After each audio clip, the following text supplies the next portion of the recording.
I'm the host, Tom Manzo, and I'm here with Chris Waldheim, owner of Jay's Maintenance, and we're going to talk about his company and discuss things that challenges he's faced with his business. So welcome to the show, Chris. Thank you very much, Tom. So tell me about your company. So Jay's Maintenance is a janitorial provider. We provide professional janitorial services to a variety of clients across the state of California, and we've been doing that since 1969. Wow. How many employees do you have? Currently, we're a little bit over 700. Oh, that's a very large employer. And where are you based out of? We're based in Glendale, California. Glendale, California. Yep. So how many employees did you have in 1969? 2. It was my mom and dad. They started the company, and we actually just celebrated our 50th anniversary last week. So wow, it's amazing. A momentous year. That's amazing. Thank you.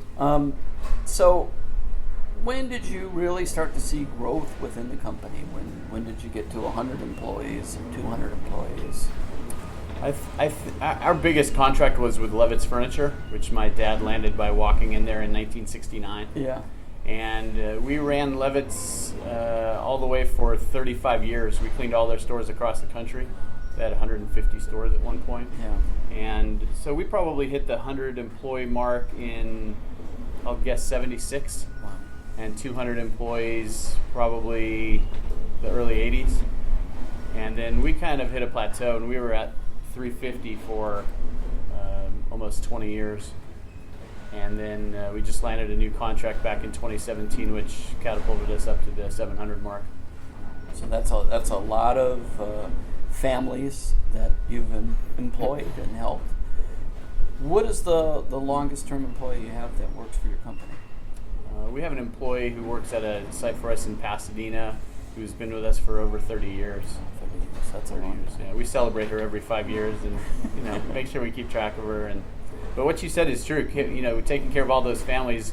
At the 50th anniversary party last week, we talked about the fact that over these 50 years, we've employed over 11,000 different employees. 11,000. Now that's an amazing number. That really is 11,000 employees. And many of them have purchased their houses and raised their families, and now they have their grandchildren, and they've become part of the fabric of their community. And I'm really proud of the fact that we help them to do that, and we are their primary job in most cases.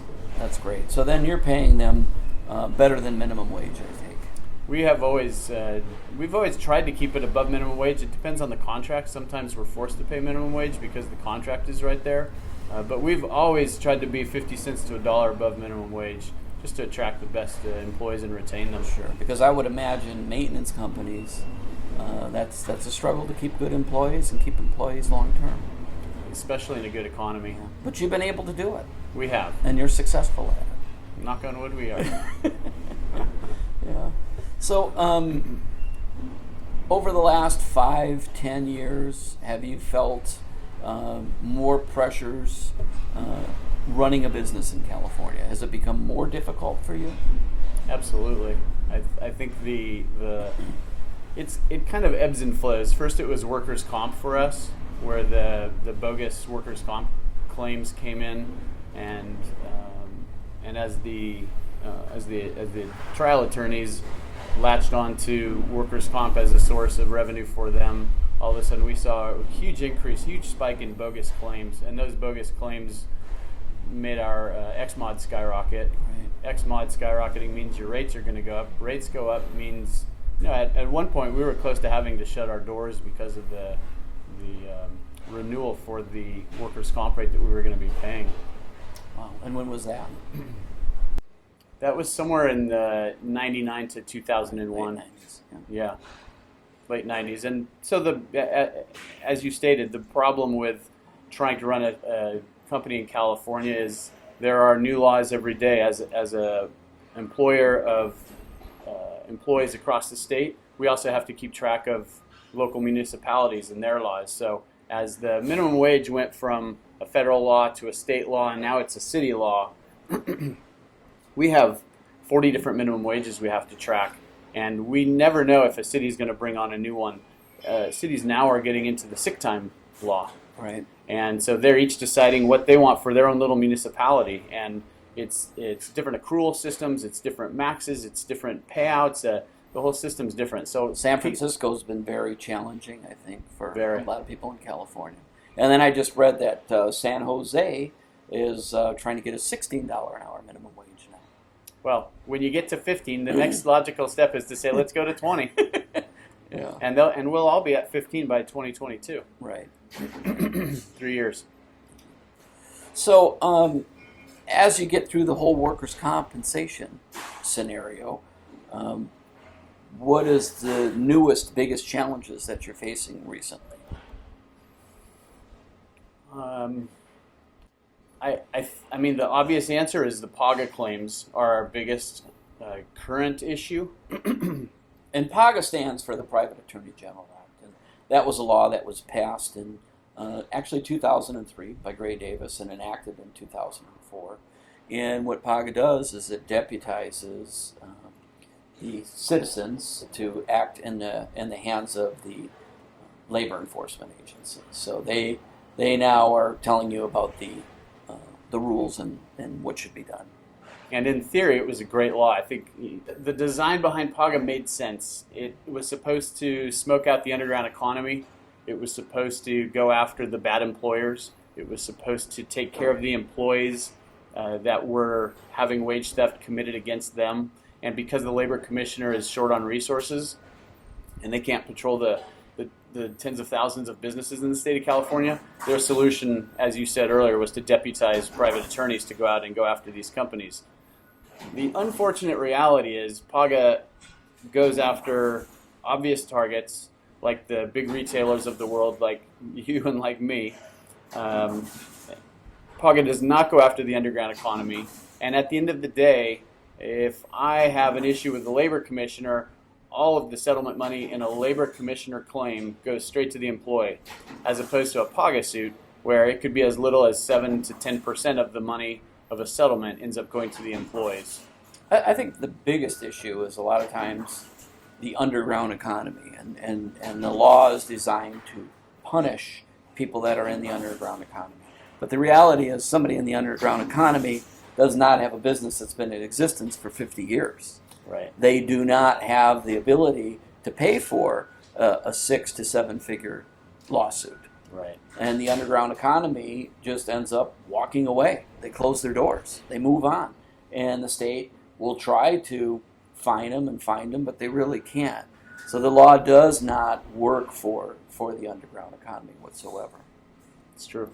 And I think there are some simple fixes that we could suggest to the legislation. Right. And I actually went up to Sacramento a few weeks ago and toured around and met with a lot of legislators to bring up some ideas. And I think the main issue they all wanted to see was some wording that would craft a new modification of the existing law in order to make the system a little bit more fair.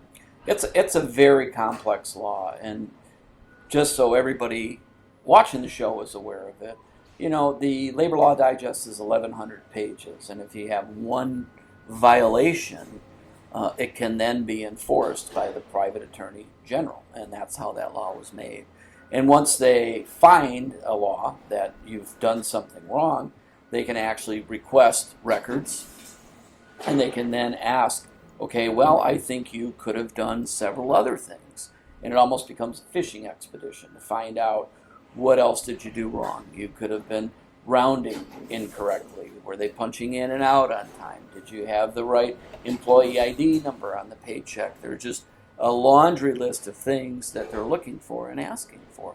And I think that's what makes it difficult. And I think part of what we're trying to do with the show is we're trying to educate. We want legislators to watch this show. We want business owners, we want employees, we want the public to watch this show. Because many times the employees are promised a pot of gold and they end up getting very little money. It's always the attorneys that actually get the most amount of money.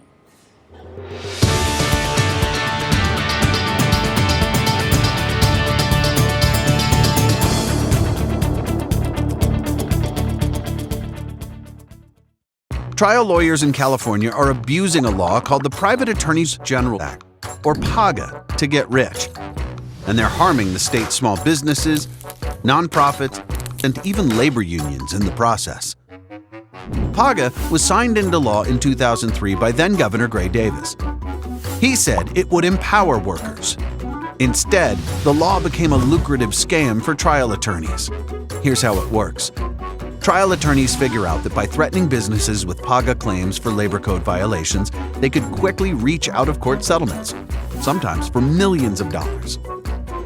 Because the state labor code is more than 1,000 pages long, even the smallest misstep, like late lunches or a typo on a pay stub, can lead to a Paga claim with crushing financial penalties. More than 35,000 Paga notices have been sent to employers since 2004, but that doesn't mean employees are benefiting. In 2018, Uber settled a Paga lawsuit for $7.8 million. The attorneys kept $2.6 million. The state took $3.6 million, and the drivers took home just $1.08 each. Other settlements are similar. One top Paga attorney even admitted that the law was never intended to compensate employees. California needs to enforce its own labor laws and stop empowering trial attorneys to extort businesses and deceive employees. To learn more, visit cabia.org.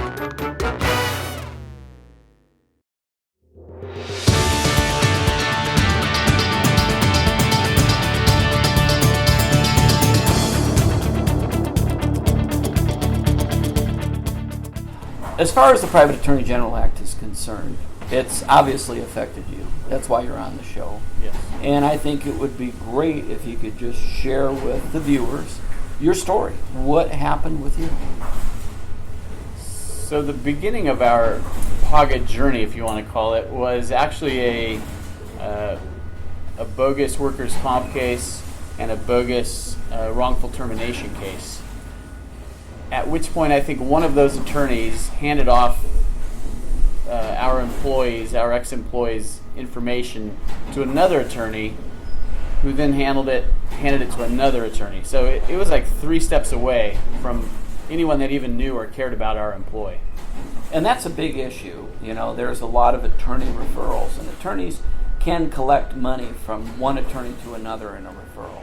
So you see this a lot. Workers' comp attorneys will refer a wage and hour labor attorney, and that's how these lawsuits really start.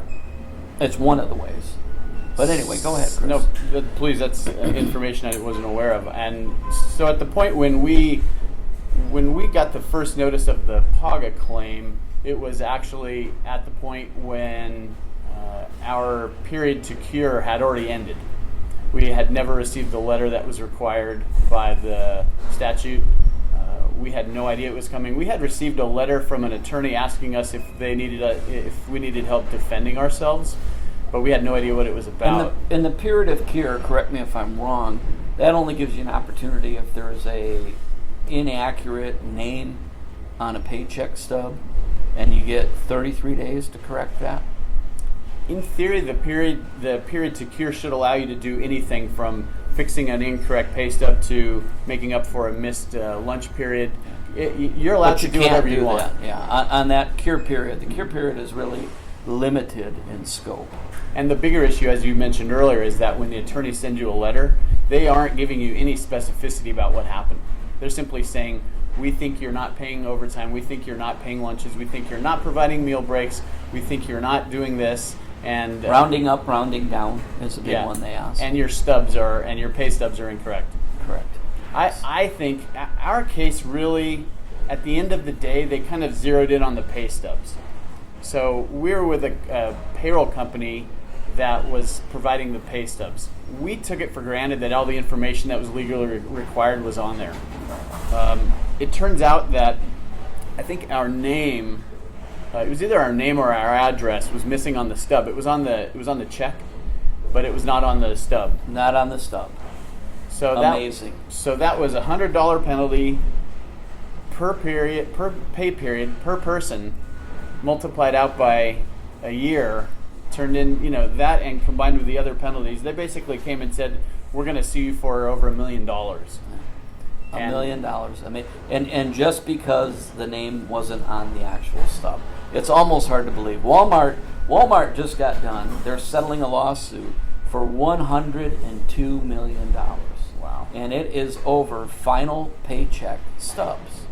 Apparently, when the employee had their last day, they would give a final check, and that check had the date on it, but it did not have the week ending date.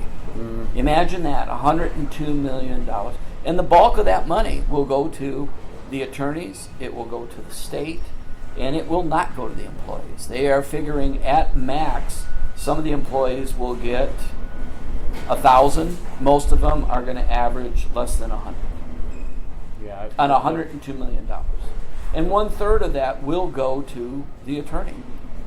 And that's one of the issues that I have with the law is it's really hard to prove damages.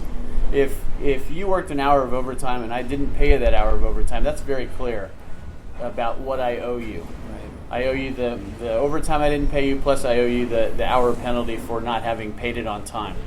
But in the case of Paga, they're saying that our employees were damaged because our address was missing. Well, our address is in all kinds of different places. It's in all of our training documents. It's on their timesheet. It's, they see it all the time. There's no damages. There was a company in Sacramento recently that settled for $1 million, and the employee's badge number and the number on the paycheck did not match. Wow. And that was $1 million. And it was about 300 employees. Wow. Which is amazing. So walk me through this a little bit more. So you have a payroll company that's taking care of your payroll. They have inaccurate information on there. Yes. So what happens? What's the next step? Where did you go then on your lawsuit? This lawsuit dragged on for probably 4.5 years before we finally got to settlement. 4.5 years. So as a business owner, and this is the one thing that I think people need to know and understand, what is the emotion that you're going through? One side of you is thinking, 4 or 5 years ago, you were on your 45th year, and you're saying, wow, look at all these families and people we've employed and good we've done for our community. And you have the weight of one of these lawsuits hanging over your head. How does that play emotionally? How does that make you feel on a daily basis? It's a terrible feeling, and it's a scary feeling, because the reality is, we don't have a massive bank account. We don't have a huge line of credit. We really had no way to survive $1 million settlement. And so during those 5 years, we really were wondering, where the heck is this going to go? And to add salt to the wound, you're also paying your attorneys the whole time. So we ended up paying over $250,000 just to defend ourselves over those 5 years, which was money we didn't have. Which is a lot of money. And that's money I tell everybody, when it comes to these kind of lawsuits, instead of somebody making $17 or $18 an hour at your company, an extra $250,000, maybe they could have been making $19 or $20 an hour. Maybe you could have reinvested. Maybe you could have did more marketing and sales and added more customers, added more employees. So that $250 gets taken out of the bottom line, and that is way more difficult than I think most people really think and understand. And we offer pretty rich vacation benefits for our employees as a way to encourage them to stay with us. It's a retention tool. Sure. So we pay, probably in the neighborhood of $175,000 to $200,000 in vacation payouts every year. And one of the things that kept occurring to me was that we were going to have to stop that. Like, we were going to have to stop taking care of our employees because of this potential settlement. Fortunately, it worked out. We got some money back from the payroll company because they realized that they had, some responsibility to it. At the end of the 4 years, we ended up at mediation. So it really took.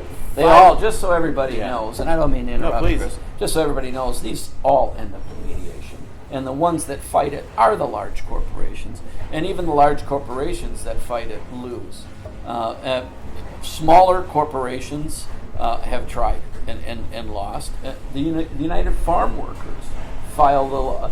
Their organizers claimed they weren't getting their lunches, and the United Farm Workers said, we are going to fight this in court. We're going to take it to the end. We believe this is wrong. They lost. Wow. It cost them almost $2 million. So it's a no-win situation, without a doubt. So they all end up in mediation. So you're in mediation. Walk us through mediation. What was the first number they told you when you sat down?